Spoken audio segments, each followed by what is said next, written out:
मैं एक छोटे शहर से आता हूं, जहां बचपन में हम सुबह खेलने जाते थे तो दादी कहती थी कि उस मोहल्ले के पार्क में मत जाना। क्यों नहीं जाना? बोले वहां शाखा लगती है। तो क्या होगा शाखा लगती है? तो मैं बच्चा था, पूछते थे, बहस करते थे। बोले नहीं, बच्चों को खराब कर देते हैं। ये बात मुझे कल तक नहीं समझ में आई थी, माफ कीजिएगा। मैं सोचता था कि वो जहर दिमाग में डाल देते हैं, मानसिकता खराब करते होंगे।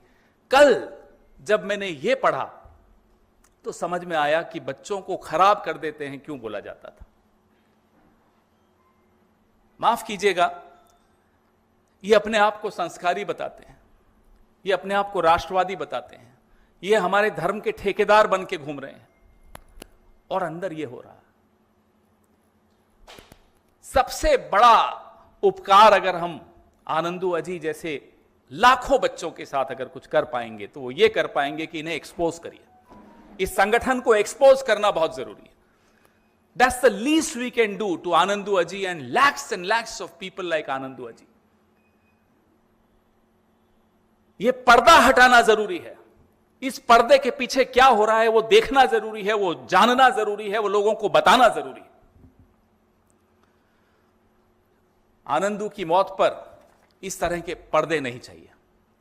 यह आनंदू की मौत पर एक पर्दा है, जहां आरएसएस का आप नाम नहीं लिख रहे।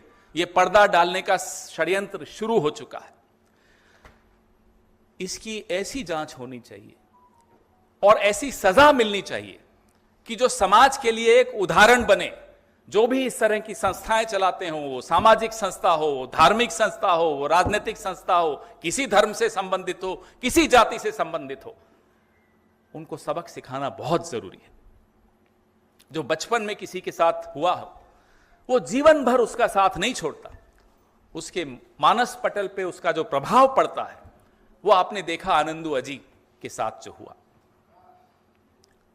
हम आप सबसे गुजारिश करते हैं, निवेदन करते हैं, ना केवल आपसे, तमाम सामाजिक संगठनों से, राजनीतिक दलों से, समाज से बाहर आइए, पर्दा हटाइए इस तरह के संगठनों पर।